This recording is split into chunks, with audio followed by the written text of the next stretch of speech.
ഈ അദ്ദേഹം പാർട്ടി വിട്ടു പോകും എന്ന് കരുതുന്നുണ്ടോ? അത്തരം ചർച്ചകൾ ഇപ്പോൾ വി കെ ശ്രീകണ്ഠനൊക്കെ അദ്ദേഹത്തെ പരസ്യമായി കോൺഗ്രസിലേക്ക് സ്വാഗതം ചെയ്തിട്ടുണ്ട്.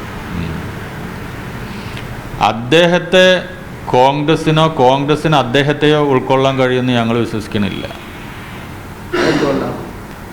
അത് സഖാവിൻ്റെ കഴിഞ്ഞകാല പ്രവർത്തനത്തെ വിലയിരുത്തുമ്പോൾ ഒരു CPIM-ൽ പ്രവർത്തിച്ചിട്ടുള്ള ഒരാൾക്ക് ഇന്നത്തെ നിലയിലുള്ള കോൺഗ്രസ്സിലേക്കുള്ള ഒരു പോക്ക് ഉൾക്കൊള്ളാനാവും ഒരു കമ്മ്യൂണിസ്റ്റുകാരനും. കോൺഗ്രസിൻ്റെ ഇന്നത്തെ അവസ്ഥയിലേക്ക് ആ പാർട്ടിയിൽ ചെന്നെത്താൻ കഴിയും എന്നുള്ളത് വിശ്വസിക്കാനേ ഞങ്ങൾക്കാവില്ല, കഴിയില്ല അത്.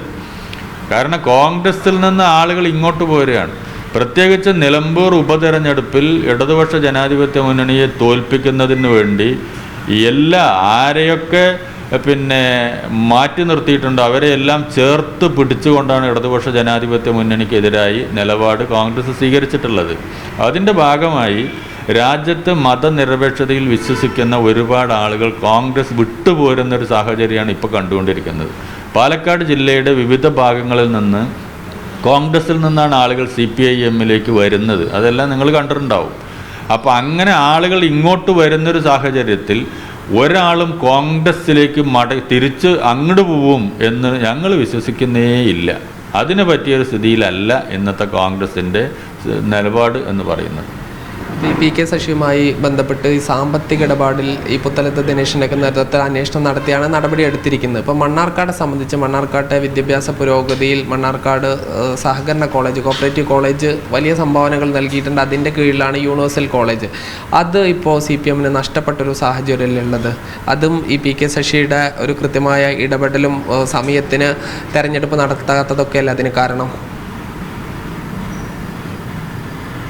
പാർട്ടിക്ക് യൂണിവേഴ്സിറ്റി കോളേജിൻ്റെ ഭരണസമിതി നഷ്ടപ്പെട്ടു എന്ന് പറയാനാവില്ല. അവിടെ ഇപ്പോൾ അഡ്മിനിസ്ട്രേറ്റർ ഭരണമാണ്. വിഷയം കോടതിയുടെ മുമ്പിലുള്ളത് കൊണ്ട് അതിനെ സംബന്ധിച്ച് കൂടുതൽ ഇപ്പോൾ പ്രതികരിക്കാൻ വേണ്ടി കഴിയില്ല.